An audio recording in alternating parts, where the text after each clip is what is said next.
not like this. Life is like this. Life is not like this. Take a breath. Give medicine and be in ceremony for yourself first. My elders used to always say that the whole point of our teachings as Indigenous people, they'd say a couple things. Yes, these are our teachings and we are meant to carry them. But if we don't share them, they don't go anywhere. They don't serve any purpose. So we have a responsibility to share them. Look up. The elders taught me to look up and see who and what's around you. As two spirit people, we can go anywhere and find ceremony. We can go anywhere because such is our fluid nature, and find teachings and find ceremony.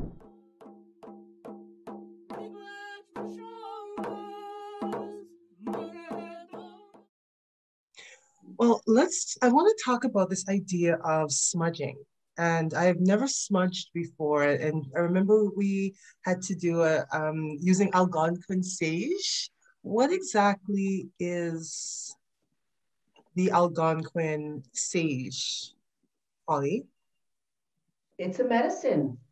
It's that simple. It's a medicine that is found on the earth in many different places. There's many different types of sage that Indigenous people, but it is one of our 4 sacred medicines, and it can be found a lot of different places. There it is. Okay. There it is. Yeah, it is one of our 4 sacred medicines, and we burn it. Well, practically speaking, it is an antibacterial. So it is a good antibacterial. Smudge your house, it'll get rid of germs in no time. But it's spiritually, physically, mentally, emotionally, spiritually. It is a cleanser. It is, as you breathe it in, pass it over your body, what you're doing is, bringing... Oh, I'll do it too. We're gonna e-smudge, y'all. I pass it over my eyes. Sometimes I breathe it in. So when I breathe it in, what I want to do is bring that into my lungs and into my being so that I work that cleansing from the inside out. But when you pass it up over your head, you're praying and being thankful for a clear mind. You're asking for good health physically, mentally, and spiritually is what I'm getting at. So it's something that you will see frequently in people's homes. It's something that you will see people at ceremonies do, even at meetings now, let's say, even professional meetings where we're finding that various organizations are starting to acknowledge Indigenous presence, and that they are visitors and settlers to the land with land acknowledgements. Sometimes you will see people break out a smudge then too. But use it. It's good stuff. And you said it's sorry, please. That sage I grew. So it grows wild in Ontario, this stuff. That's why it's called Algonquin Sage, because a lot of Ontario, a lot, but not all, because I won't upset anybody. A lot of Ontario is Ojibwe, so the Ojibwe people are related to the Algonquin people. But this grows wild. You can pick it in Northern Ontario. There are lots of non-Indigenous people who are actually growing this as an ornamental in their garden. So my little urban folks who are wandering around the city, a lot of my street-involved Indigenous folks, I say to them, have a look around. This is what the plant looks like. If you see it growing in somebody's garden, just ask them. Ask them if at the end of the season, you can clip it for them. And then you have access to medicines, right? There are, like Hollee said, there's lots of different kinds of sage. Lots of times what you see is this hard, crunchy kind of sage. It's grown in the desert. That stuff doesn't grow naturally here. And it's got a beautiful kind of perfumey smell. But I like the Algonquin sage better. I'm biased. But I love the teaching that you said too about, and how you spoke about it, about just letting go and clearing your mind and being present in the experience we're about to have, and how important that is, even every day, when you're going into a new situation, to clear your mind and be present. So I'd like to keep start that. the day. To start the day. To end the day. At any point where you need, it's like, it's a grounding tool. Like just the smell of sage. Like I remember walking into a therapist's office when I used to go to one of the Indigenous agencies in Ottawa, and walking into that space and just smelling that sage, because they burn it regularly, or sweetgrass, or any of those medicines. It's just kind of like, okay, it's going to be okay. Ooh. One thing I want to add to that is, the practice of smudging is a ceremony. It's a ceremony with yourself. And then there's one thing I've learned just through my own, walking my own red road, but also through having worked with the incarcerated population, having worked with a number of Indigenous people across this province, is, being in ceremony with yourself could be so simple. And I'll give you an example. We need to think outside the box lots of times, because particularly Two-Spirit people, particularly urban Indigenous people, we don't always have ready access to elders. We don't have ready access to medicine. So I love the idea of what Sharp said is, if you see somebody in a garden, just ask and take what you need. But I'll give you an example. So it's a story that sticks out in my mind. I was visiting one of my Indigenous brothers in jail, as per my profession, and because I actually care. But we had talked about all things Indigenous and all things ceremony, and we talked a lot about the lack of access. And so in that moment, what came to me very quickly was that, you know what? I have the ability to help this brother think outside of the box. And so water, for instance, I'm going to use water as an example, and this is part of the story. Water is life, water is sacred. I think we pretty much all know and agree that that's the case. Certainly it's available to all people, but again, access is an issue, and certainly in the incarcerated population, they don't have access to water, so they think. But the water that comes through the jail pipes is just as sacred as going down to the river, going down to the stream. So what I think is great and wonderful about Two-Spirit people is that because we have an inherent ability to think outside the box, to provide access, to provide information. So again, it goes back to some of our original statements was, our way of life is not so rigid, it is fluid. Yes, we have protocols and whatnot, but again, again, I use the example of thinking outside of the box. That water in those jail pipes is no less sacred than the one that came from the river. So that's kind of how I would describe a lot of the Two-Spirit people I know think. They often say the things that are unsaid.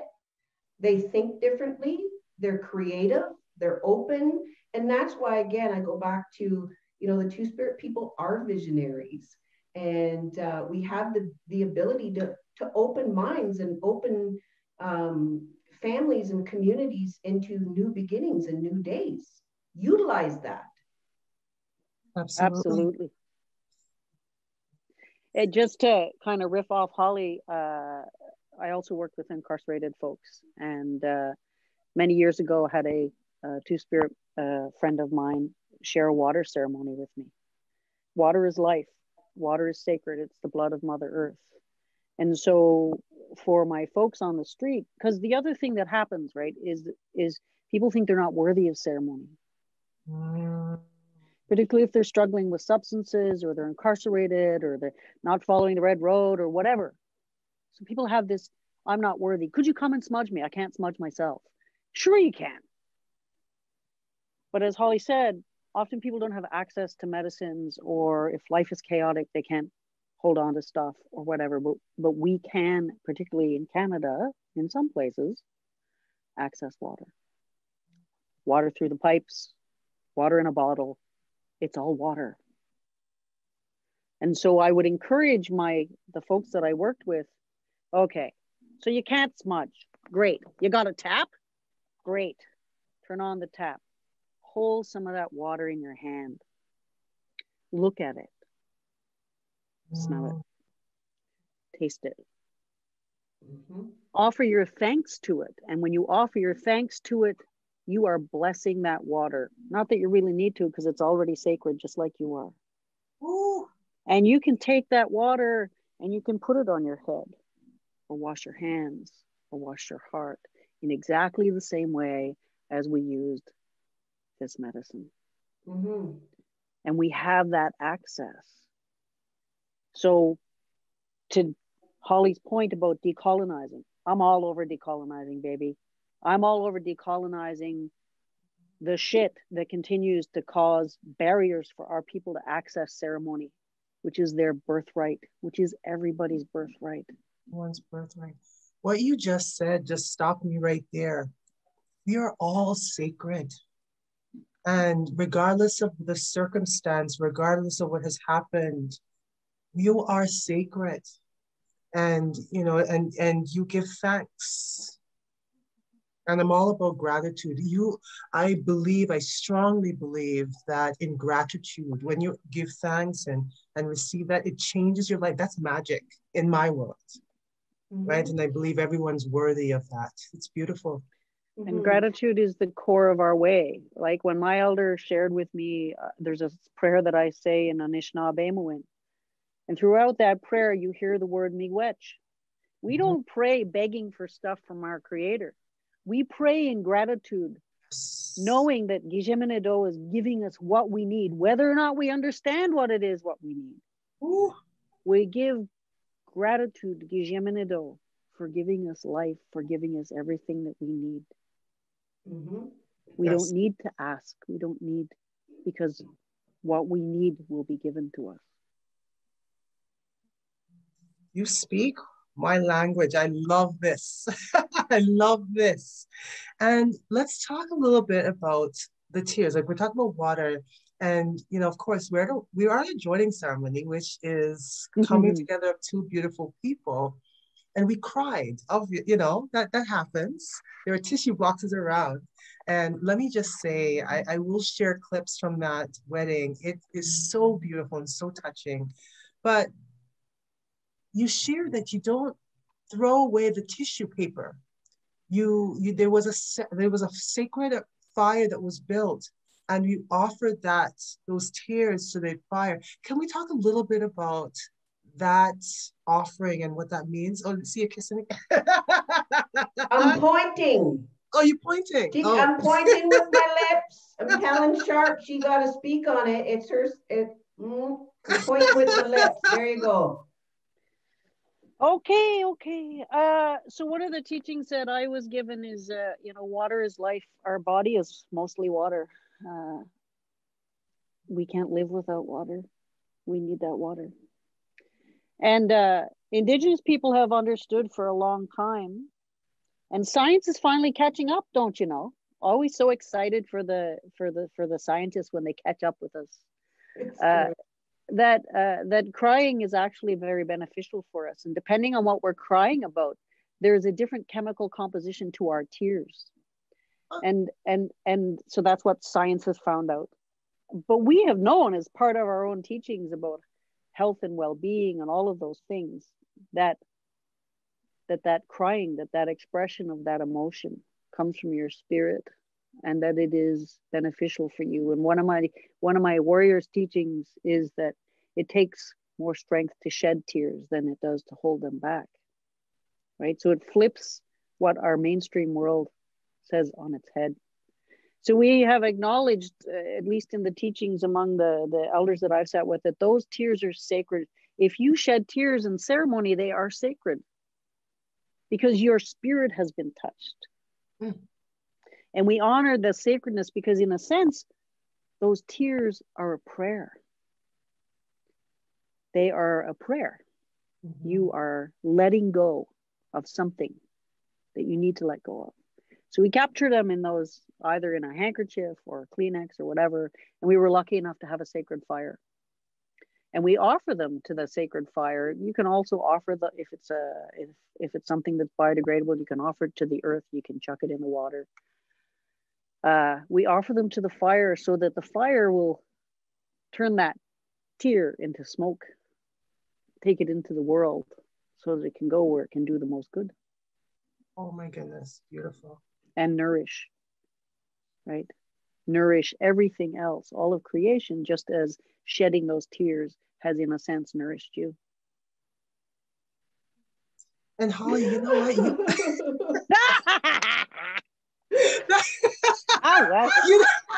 You know what?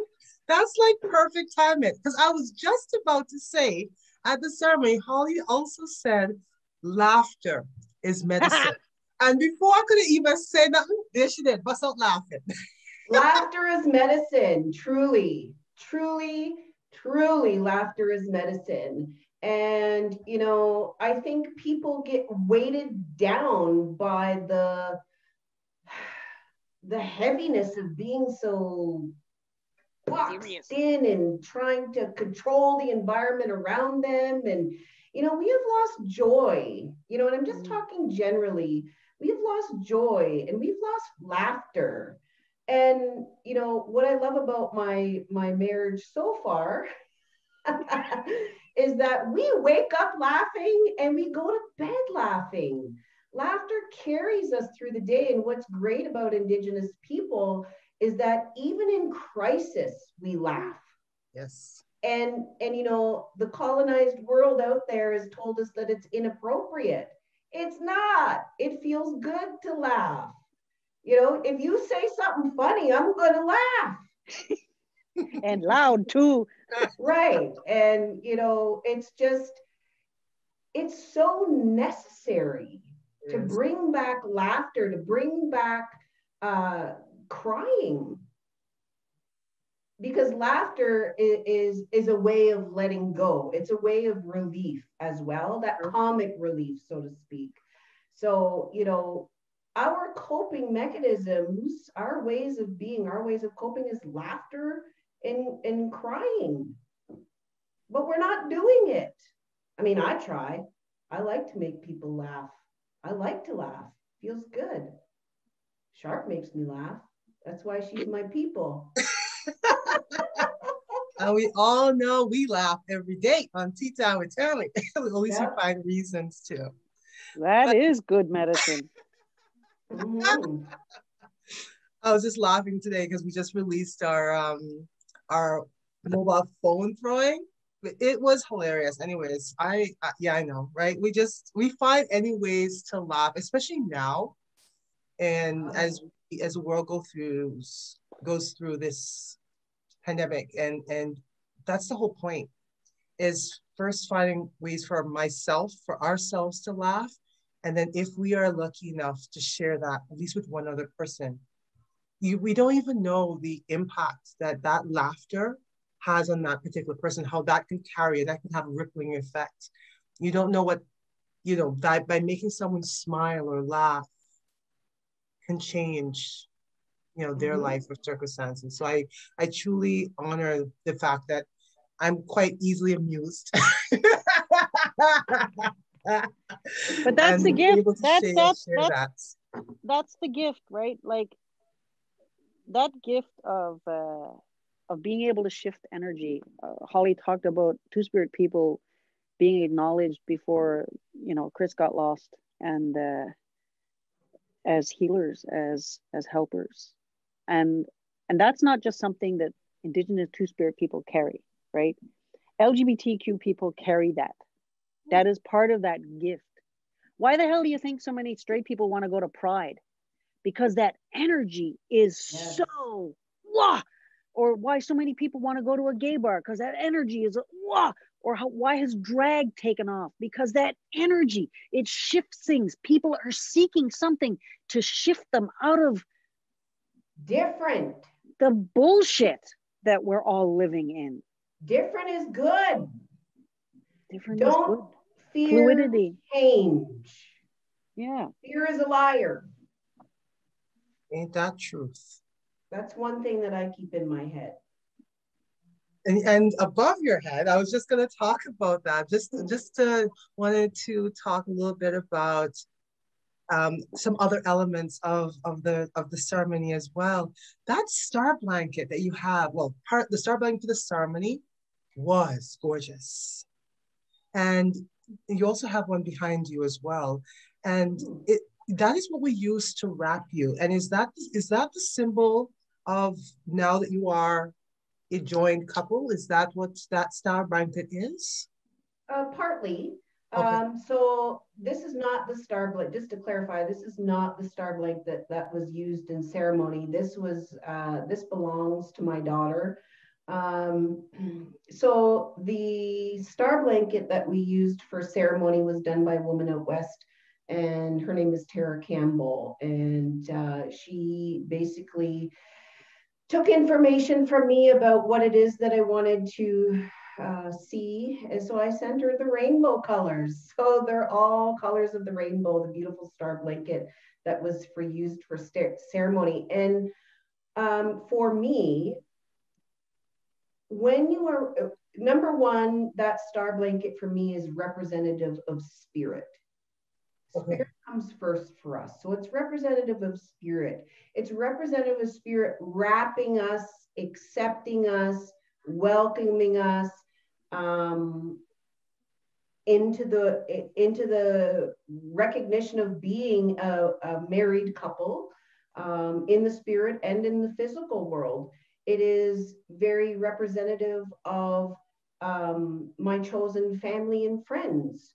Wrapping me and accepting us, right? Welcoming us into the family, into the community. Really, that's it all. Everything in ceremony always starts with spirit. So again, even in these material things like the blanket, this has a spirit. And so that spirit is also too is coming to wrap us and welcome us. I don't know if Sharp has anything else to add to that. It's also recognition of how we come from the star people. Yes. Again, I'm not a fluent language speaker, but the Algonquin and Ojibwe people refer to themselves as Anishinaabe. And if that word is broken down, it's that one that was lowered down from the sky world. And I've actually had the opportunity there's a sacred site out near Winnipeg, which is held as the place where that first Anishinaabe was lowered down. And if you think you felt something coming in this year, girl, you went to that place. We're going. I can't even describe it. Wow. But that star blanket reminds us that we come from the star people.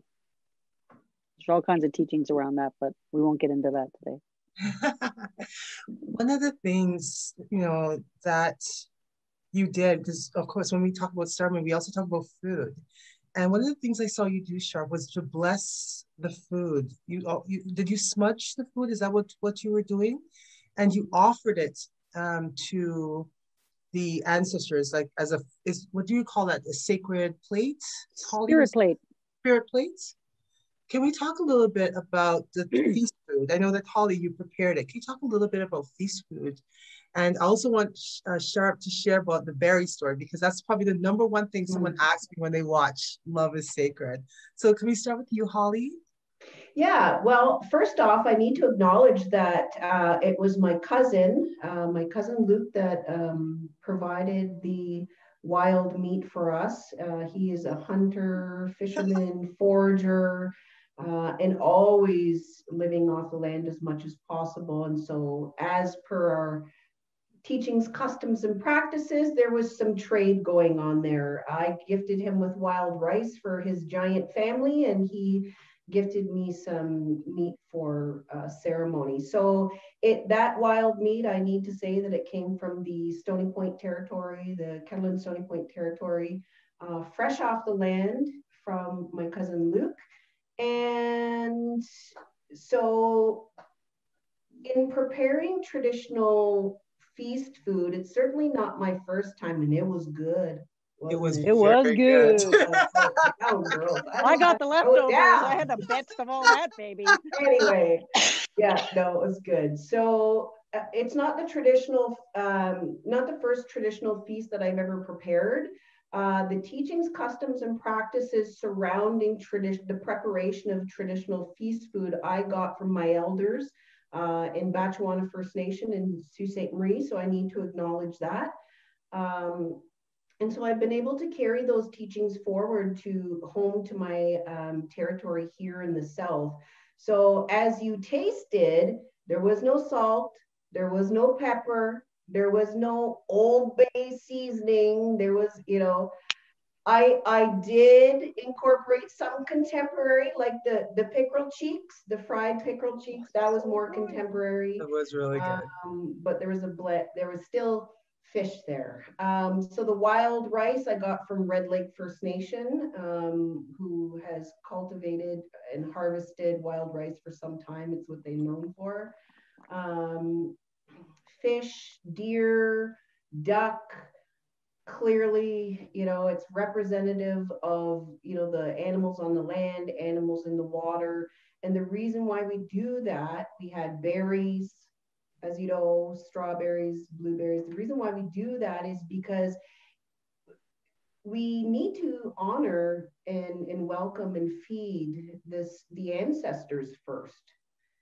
Just similarly, we like to think that, the old people and the elders, get on the bus first, or, you give them their seat, those kinds of, it's manners really that we honor, and it's customary, and it's acknowledgement, so many things, but feeding them and thanking them for coming to join us on that very special day. So, the reason why we keep it small now, the portions small, are because things are magnified in the spirit world. And so, if you put a big old heaping scoop on there, that person is, the spirit world's going to have a whole lot of food to get through. And we don't like wasting. So take what you need, no more, no less. I know what they need is just a small amount, maybe one berry, one this, but yeah, we're feeding them to thank them and to celebrate, their presence there. It's that offering of food and water, and cedar tea was there. It's for so many reasons, but that's just a few of them. Beautiful. Well, Sharp, please, can you share the importance of strawberries and that story that you shared with was it a medicine woman who was telling you about that you had to eat the leaves as you were.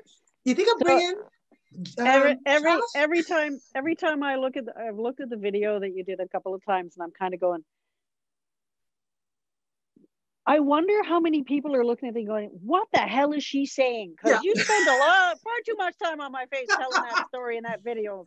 I'm just saying. So yeah, we have that spirit plate in ceremony, and often too we will feast our sacred tools or our bundles like once or twice a month or 4 times a year.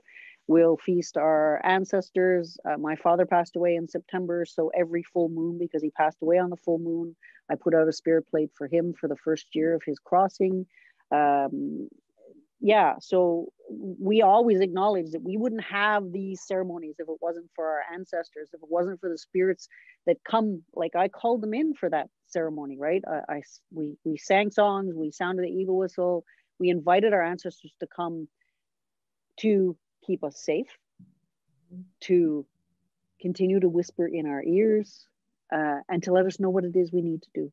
And so we thank them by feeding them, because why would you invite somebody to your ceremony and then not include them in the feast? That would just be rude. So Right. we do smudge the food. We do smudge the food, and then we make up that little and we offer it to the fire, or we put it out on the land. So that's strawberry teaching. We always have berries, but particularly we have strawberries. So, and oh God, I should have grabbed one. I don't even know if I have it in the house. Anyways, we always have strawberries if we can, because strawberry is the first fruit, right? Strawberry comes out in early summer, and it's our first kind of plant-based food that starts to make itself evident. So it is really a gift, because for us in the old times, long winters could be hard. You could run out of your food stocks, right? And so it's that sweetness of what Shkakamekwe, Mother Earth, has to give us. There are all kinds of teachings around that strawberry, but one of the reasons is, another reason is because it looks like a heart. And when you hold it up and you cut that berry in half, you can see it's got chambers in it, just like a human heart. There's stories that talk about how the fact that it's also shaped like a womb. And the seeds on that berry are on the outside, and there's something that represents as well, right? But my favorite story that I told all you folks at the ceremony was one of the very first times I went into a sweat lodge. It was with this wonderful Ojibwe grandmother. Her name was Lillian Pitawanakwat. She was just adorable. So about the third round of the sweat, she brings in her pipe, she smokes pipe, and then she hands around a bowl of berries, and the berries are whole. And everybody kind of grabs it by the leaves. Oh my God, because I've been sweating and it's been hot. And now we're all sitting in this lodge, and there's a lot of women in the lodge because it was just a women's lodge.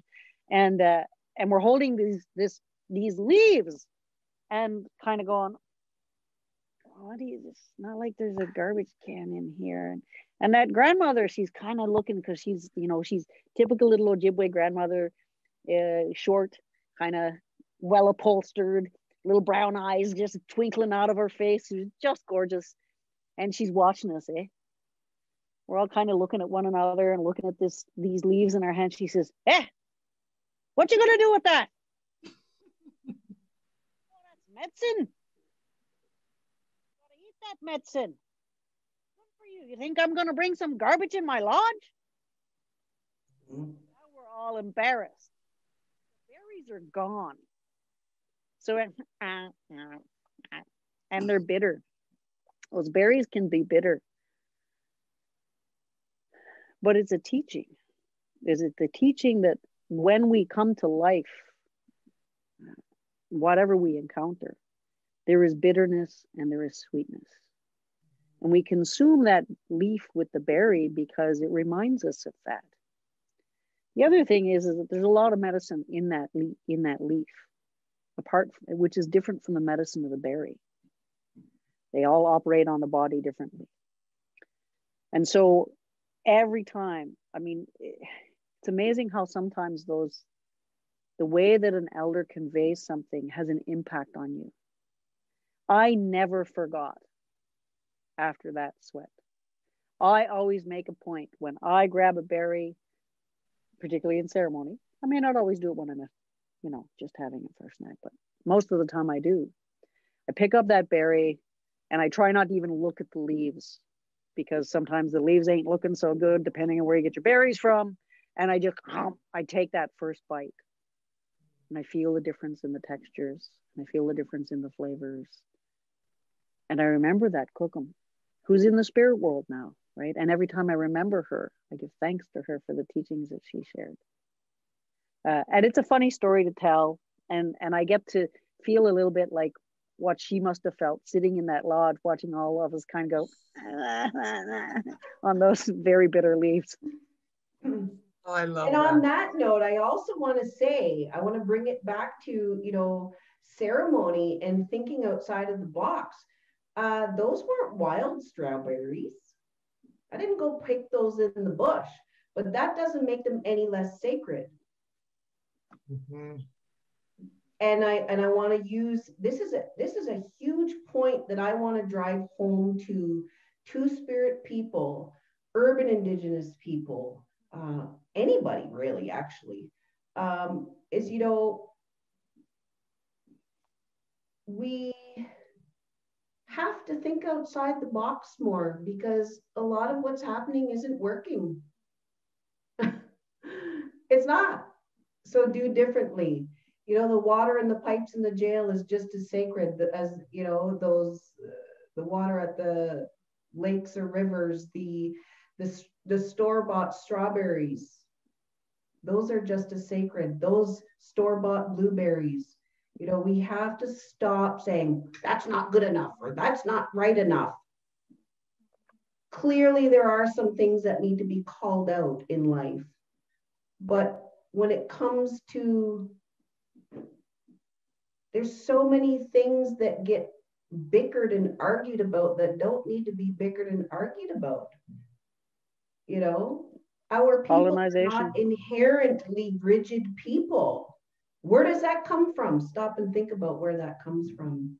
So and this is a teaching that I've shared with with some Two-Spirit people, and I learned it from a Two-Spirit storytelling project that I'm in. It's, be in ceremony with yourself first. And that breath is medicine. That taking that deep breath and exhaling, that breath is medicine. And as we take it, what do I do? I would ask my wife if she was available. I'd say, what do I do every morning? Inhale the good shit, exhale the bullshit. Breath is medicine. And you can, even for a moment, be in ceremony for yourself, no matter where you are. You can take medicine into your being just by breathing.